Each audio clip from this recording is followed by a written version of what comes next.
Welcome to Wellness Radio with Dr. Jeanette Gallagher as your host. Her show discusses topics of health, wellness, and spirituality, and is about discovering your place in this great universe from your cells to the cosmos. Along with her guests, in casual conversation, she strives to ask the difficult questions that may be holding you back from a vibrant life, and shares new ideas that may inspire you to make a change in your life that you only can see in your dreams.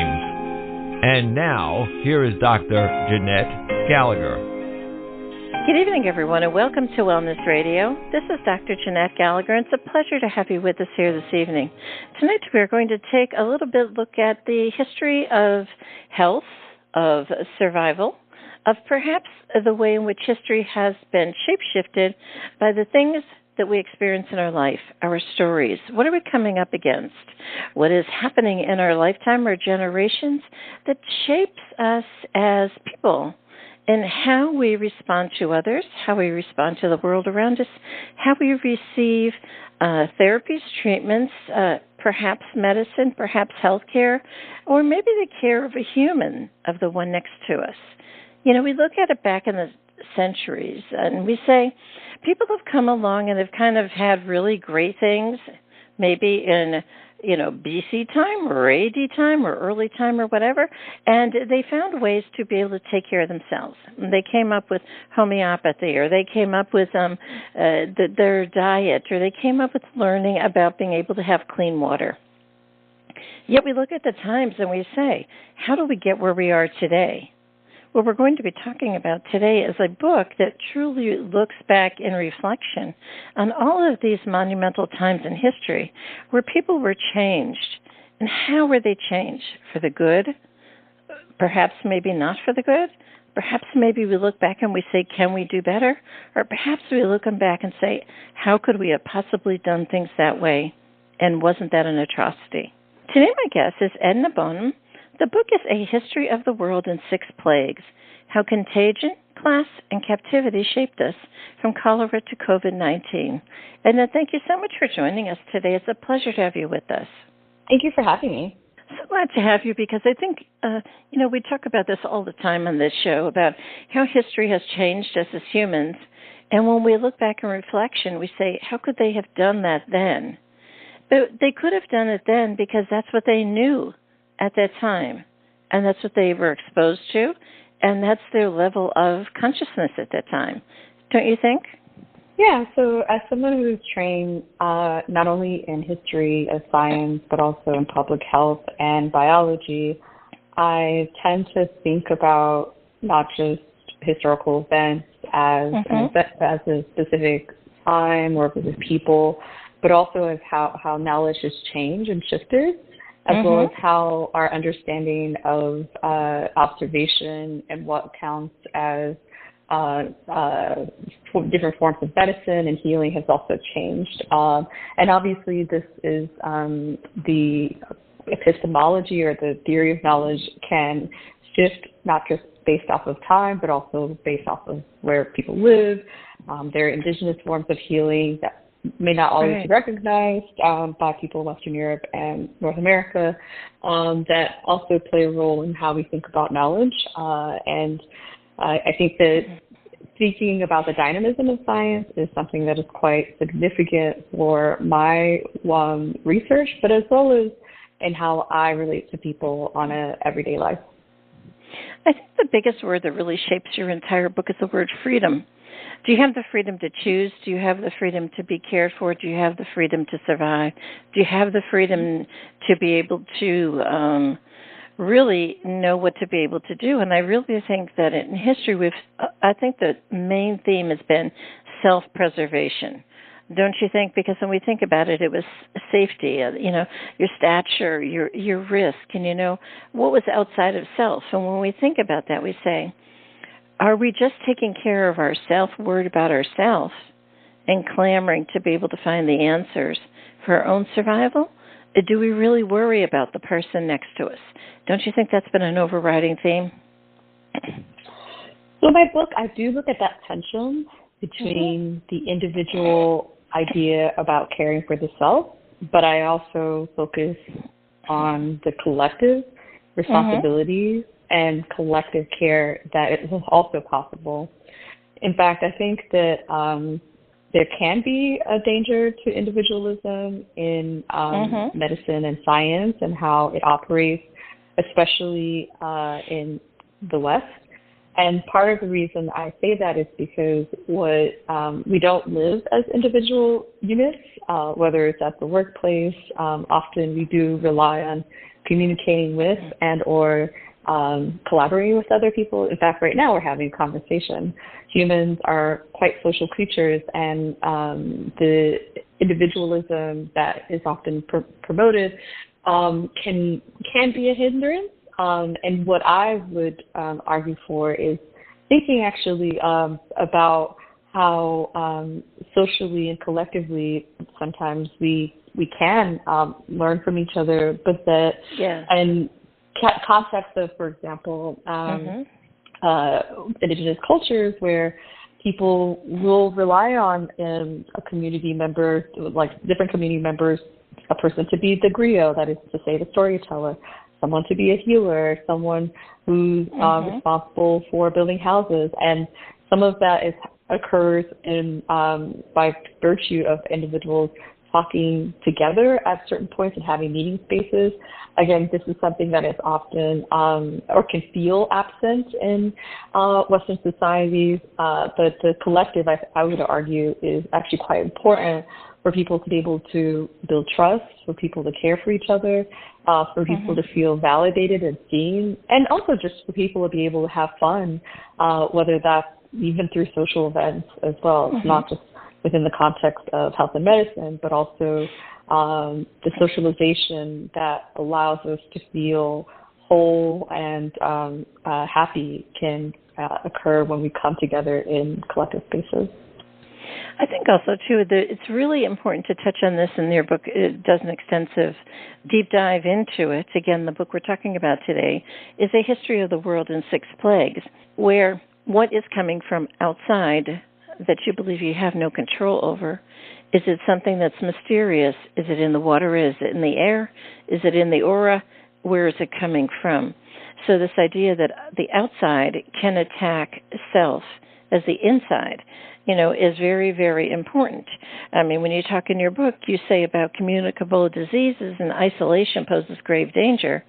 And I think about it, through history. I've been around for a lot of these. So I definitely remember HIV when it came around. I live in New Orleans. It was here before it was in New York City, and it was big here, and we all knew about it. And I remember as a dental hygienist working on patients, zero protection.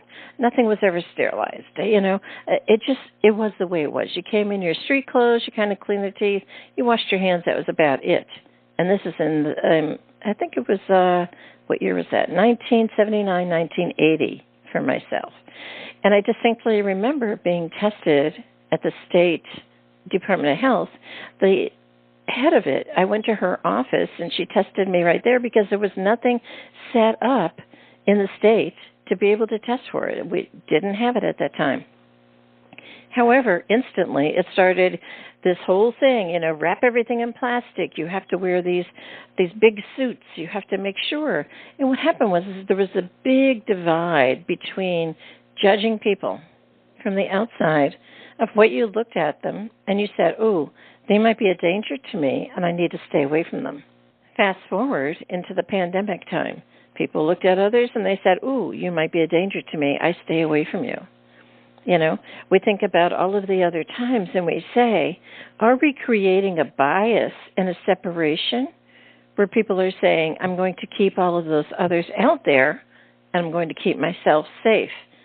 And there's a great divide, and the divide is called fear, perhaps? So, thank you for bringing up that insight. And in a way, the moment we're living in is not unique. It's not necessarily special in the ways in which people perceive infection or the fear of infection.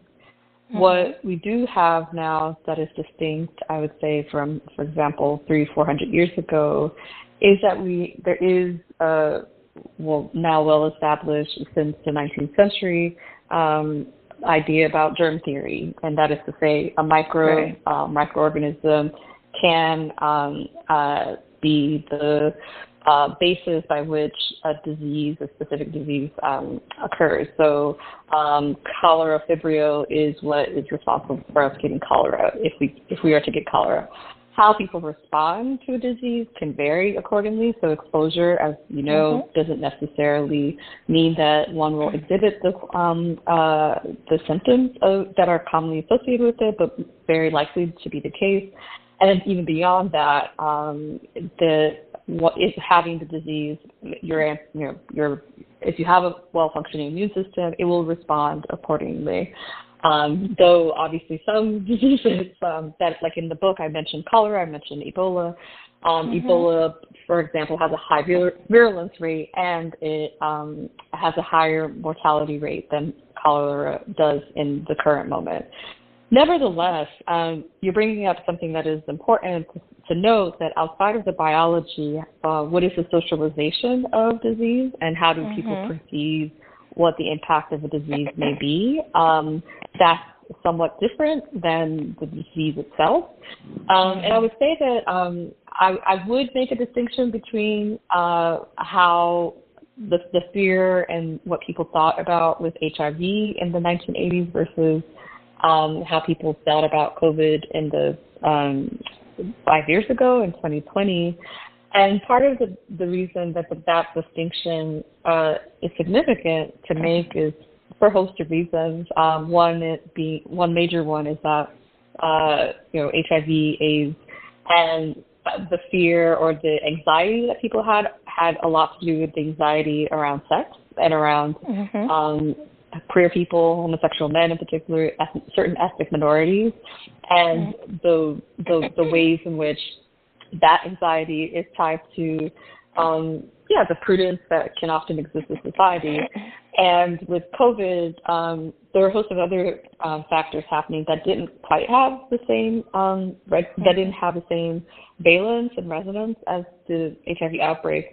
One thing I would say about HIV/AIDS, and I talk about this in my chapter on HIV/AIDS in the prison, is that even when there is that fear of certain individuals, there can be, and this is where I think the collective is really important, people coming together in some of the most inhumane situations of prison, and in this particular case, a women's prison in upstate New York, to care for each other, to learn together, and to actually advocate for more services. And this wasn't unique to Bedford Hills. This also happened with ACT UP, which was an organization that advocated for, and it consisted of gay men, lesbians, queer people of all stripes, who wanted the U.S. government to take responsibility and provide some form of treatment for people who are dying of HIV/AIDS. Right. So in a sense, the activism that was part of ACT UP was also, it wasn't just about, this individual interaction between people who might fear the other or might fear queer people, but also saying we actually need treatment and we need the scientific community to help us, especially since an entire community of people are disproportionately being killed by this disease, which in a sense is a different history than what was happening with COVID, where there are cases where people who were protesting weren't necessarily part of the community that was directly affected or part of marginalized communities. In fact, quite the opposite in some cases. And so the history, what is being feared and who is advocating and what protests may look like isn't always going to look the same. And in my case, I wanted to look at the specificity of various groups, even if maybe the theme of fear, the anxiety might exist in these various circumstances. We see this all the time in medicine. I distinctly remember it as I shared in dental, and I do recall it happening in medicine as I was also in that for over 5 decades. And I can remember the screening process. It's called, what are they asking for when they call up for an appointment? And did you get a funny feeling? Then the answer is don't give them an appointment. Or then you go through the medical history and you say, okay, we need to make sure that they are seated on this side of the office, or they go into this room so that it's not decorated so, we can clean it up easier and stuff like that. I think the ideas have really come from the unknown, as you shared in your book. You said the word. It said what Curie was able to do was conquer the unknown. I don't think we've ever conquered the unknown of anything. I think we have just explored and danced with it for whatever's showing up in the present time, because viruses are the most evasive thing. It's not like you can take an antibiotic for, a virus. It just, these things just don't work this way. We like to say, we're going to attack it. We saw that with cancer. Let's just, when it gets big enough, we see it there. Oh, there it is. We're going to take it out. We're going to ward it off and burn it out. We think about all the other diseases. We think of cholera. It's been in the news just recently, 1 or 2 people, and it's sort of like we're going to trace them all the way back to be able to find out where they were exposed. Another big one coming up is tuberculosis. My goodness, I distinctly remember being exposed in the 50s to it, in the era that we were in, and we all had treatment, blah, blah, blah. But now here we are again, 2025, and we're saying, whoa, it's coming up again. It never went away. It's just that now we're saying, ooh, what is this? And let's run a test for it. So I think the idea is, are these things being controlled? Are these things being put in our radar, so to speak, so that they don't spread? And have we said we are going to conquer it at all costs?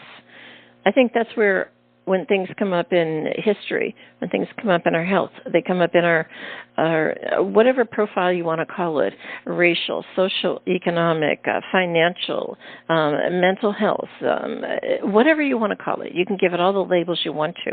When something arises that we're not sure what it is, we tend to start to wall it off immediately and say, ooh, don't let it breathe on me. Yes? So one thing I would say is that as someone who has studied infectious diseases and the ways in which they have shifted, particularly my dissertation in history of science looked at plague in the 18th and 19th centuries. Right. And in a sense, this was a moment, the 19th century, where ideas about germ theory were developing. The International Sanitary Commission met for the first time in the 1850s in Paris. People were trying to figure out, for all kinds of reasons, how diseases, more specifically infectious diseases, spread, and what we can do with that.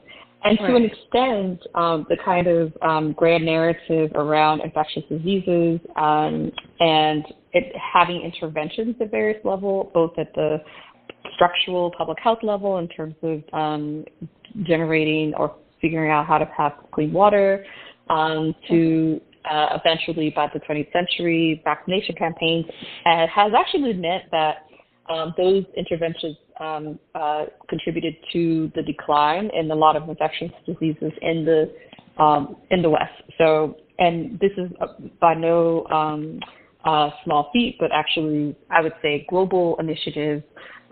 So, for example, the fact that the smallpox eradication happened is attributed to a global vaccination campaign. And so the last case of smallpox was in 1977. And I bring this up as to just highlight that the viruses such as measles and mumps, which don't proliferate in the same way that they used to 60 years ago, is partially because of vaccination campaigns, and the resurgence of that in the U.S. and also some parts of the UK is because of the anti kind of vaccination initiatives that have happened over the past 2 decades amongst mostly middle-class people. And this is important to note because you're right to say that some of these trends of viral and infectious contagion has shifted in the past several decades, and some of it is attributed to the lack of vaccination in some communities. In some cases, it's also attributed to the austerity that has happened in health systems. Even with a place like the UK, the National Health Service is free, but it hasn't been funded at the same capacity that it needs to provide more care. And in the U.S., I think part of the reason that people have to rely on their own health care so often as individuals is because there's not a universal health care system. And I wonder if there was a universal health care system, if people would have a more collective way of thinking about their health and what that means. But one thing one could say, and what the data does show, is that having robust public health systems, having robust vaccination campaigns, having free or nearly free universal health care, all of those things can help to ensure that the population within the nation state is healthier than not. And in places that don't have those, we see, particularly with infectious diseases, which is what, again, that I'm focusing on, with infectious diseases, that the numbers are far less, the incidences are far less when you have those things. Let's talk about the idea of confinement. Confinement has been around forever. You're going to wall it off. This is the way you're going to be able to do it. And we decide, is it going to potentially cause another problem to another human being down the road? So we tend to wall them off.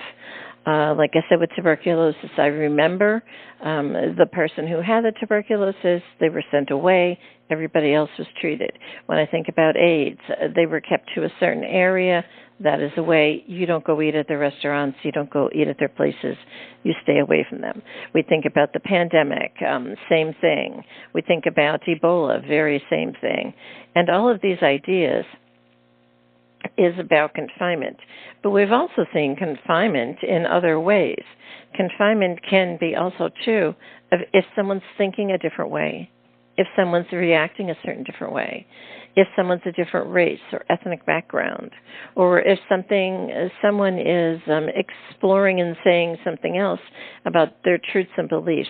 We use confinement quite often in history because we keep them at bay, outside of our realm, of our little circle, and we're going to keep them out there and make sure that they stay there, and it limits their freedom. So going back to the beginning of this, what is it really all about? Are we seeking freedom? Are we seeking freedom from the outside world, for the inside world? Or are we seeking freedom to be able to allow everything in the collective? There's a lot of different questions there, perhaps. Yeah, so I think that confinement is an important part of the book. And I begin with thinking about confinement on the plantation during enslavement, the period of enslavement in the United States, which was considered to be legal, but clearly morally horrific. That is to say, the idea or sense that certain groups of people, and particularly black people or people of African descent, were somehow subhuman and chattel. And that was a certain type of confinement that also meant that people, these same individuals, were subjected to, in some cases, brutal torture, being restricted, a true lack of freedom that could shorten life and potentially expose people to contagion. And that's a different type of confinement that I discussed from what people experience or may have felt during the COVID-19 lockdown initiatives in the 21st century in 2020. And I don't wish to equate them. Like, I want to be clear that those forms of captivity, like ideas of captivity, confinement, take shape in different forms, and also have a one was tied to a historical, political, economic system where, enslavers and many white Americans profited from, and COVID was just a kind of anomaly for us, and it's still something we're living with. Nevertheless, the thing that is important to note and how we work through these different case studies is, how do we define freedom and what does freedom look like? And should that term, or how does that term get applied in various contexts? I think Maggie Nelson, a writer and essayist, her book on freedom, 4 songs of care and constraint, kind of go into this push and pull of freedom in terms of questions around the legacies of sexual liberation, the climate crisis, addiction, and the ways in which we forge company. And I think part of the difficulty in some ways, even in the contemporary context of understanding what freedom is and what freedom isn't, is there's so much that people are living without, and that the freedom, in a sense, doesn't even feel quite possible. And this is something that not just Nelson talks about, but others, that what does it mean to be free if you can't afford, not you specifically, if one cannot afford to live, if one doesn't have the type of job that one wants, or if one is incarcerated. It's like, and then beyond that, what does consent ultimately mean? So for me, the freedom, I don't think I ever say exactly that this is what freedom looks like, precisely because throughout history, and depending on the circumstance, whether it's the plantation or the concentration camp or neighborhood, that notion of freedom may not have a kind of easily digestible analytical category. Nevertheless, I think that freedom, in a sense, can be possible once, or as we start to ensure that everyone, or as many people as possible, have their basic needs taken care of. Without that, it's hard to imagine freedom being anything other than a rhetorical device, mostly because, freedom carries so much weight for some people and it means certain things, but it might not actually get to the kind of the meat and the weight of the full capacity of people to really feel that they have at least their basic needs met, and then from there, okay, this is what freedom might mean. Right. I think, Edna, also, too, in closing, I think it's about the idea, what are you going to hold up? Are you going to continue to keep secrets? Are you going to continue to carry the judgment flag? And are you still going to be able to say, now this is my trauma, and so I'll wear it as another badge on my cloak, so to speak? I know for myself, again, being here in New Orleans, we have plantations. I've got one half a mile down the road. I grew up like this all the time. I distinctly remember being in college. We had maids in the college that came to our dorm every single day. We think about it.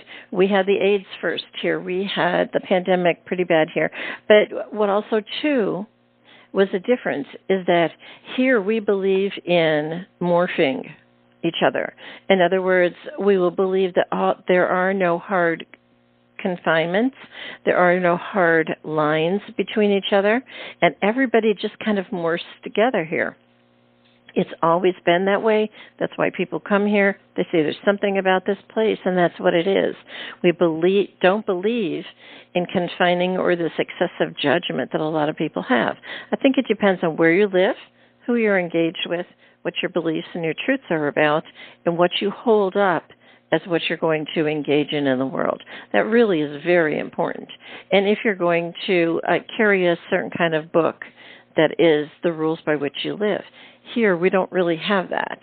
So when I do this radio show, I always bring this up because there are other ways to exist if you so choose. Perhaps? Absolutely. And I would say that, Louisiana is a complicated one, mostly because I remember during the very early formative part of my early college years, where seeing quite horrific images of people who were ultimately abandoned during the Hurricane Katrina and displaced, and many of whom are still displaced. And it was an interesting thing because in that specific period of a natural disaster that could have at least been handled a different way after the fact, where people could have been rescued more efficiently, homes could have been rebuilt, perhaps even providing free psychological care to those who experience the trauma of either being displaced and or seeing a loved one pass away, that it's in that moment that we could have done better as a society towards people, again, who are negatively impacted by Hurricane Katrina. And at the same time, you're right, New Orleans is such a lively city, beautiful people, culture, the music, and so forth. And it's like within the world we live in, we can witness disasters that separate people, that displace them, and so forth. At the same time, in that same place, can offer so much joy. And I think that part of what I want to bring out in the book, especially when I think about epidemics and health, is like, how can we ensure that we provide the most care and joy and love to the widest range of people? And in a sense, it can't just happen by me saying so or by me feeling it, but rather that there's so much that needs to be put into place, especially in America, with respect to a universal healthcare system, so that people know if they break a toe, they can go to the doctor and they won't go into debt for it. Or if they are HIV positive, that they can walk to the clinic and get antiretroviral drugs and at no cost. And a lot, when it comes to the health question, a lot is still missing with respect to at least ensuring that people have those basic needs met. And hopefully through the maybe collective participation of doctors, nurses, and just individual stories, people can start to imagine what is possible and to do so in a way that doesn't reproduce the harms and the exclusions or even the displacement in some cases that some people have felt in the past. Yeah. I think, again, here, all HIV treatment therapies and everything is all free. After the storm, everybody came together and helped each other. After all of the storms, I remember being in Katrina and waving, and the helicopter just went by, didn't even bother to come back. And so when we think of all these things, we say, how can we be better human beings? And I think in closing, I wanted to share this. I wrote on the page, what makes us different is the concept of consciousness, and that it's just a human story. I think that's very much the point we want to make, is that it's how we are engaging, creating our story. It's whatever is within our thoughts, our mind, and the way in which we operate. That's what's driving force in how the stories play out. Yes? Stories definitely do matter, and how we tell the stories, and hopefully how we come together. Right. Yeah, because it's there will be more. There always is. History has a way of evolving. I don't ever say that it cycles back. I think it just picks up another thread, and it just creates the next moment in time, perhaps. And thank you so much for joining us today. It's a pleasure to have you. Can you share with the listeners how to find out more information about your work? Yeah, so I am, people can find out more about my work on my website, www.ednabonhomme.com. And I'm also on Instagram at Bonhomme, Bonhomme. And I also sometimes you can find me on Twitter, known as X, I guess now. So we'll see. So I hope that people can continue to engage with some of these questions, and hopefully, they learn something new. Very good. And thank you so much for joining us today. It was a pleasure to have you with us. Okay. Perfect. Thank you. If you'd like to find out more information about Edna Bonhomme, again, the book is A History of the World in 6 Plagues, How Contagion, Class, and Captivity Shaped Us from Cholera to COVID-19. Please do click on the link on the bottom of today's show page to go directly to her website for more information. And it is about being able to say what is in front of you today. How can you experience it? How can you share? How can you learn from it? And perhaps how can we become better humans? That's truly why we're here. We're not here to fight. We're not here to be in survival. We are here to engage with the next person and be able to say, what do you need? How can I help? And share all of our hearts and our souls to be able to support that. Thank you so much for joining us today. This is Dr. Jeanette Gallagher. Until tomorrow, have a great day. Today we discussed many life-changing concepts. Who do you turn to, and how do you know what is best when faced with a health crisis? Dr. Jeanette is a patient advocate. She listens to the patient, the doctors, and the family, clarifies the health issues and concerns, then helps the patient make the best choices going forward. If you would like help implementing change into your life and health, we can talk and see where you are stuck and how to improve the quality of your life. Check the link on the bottom of today's show page or visit drjeanettegallagher.com to schedule a phone appointment today.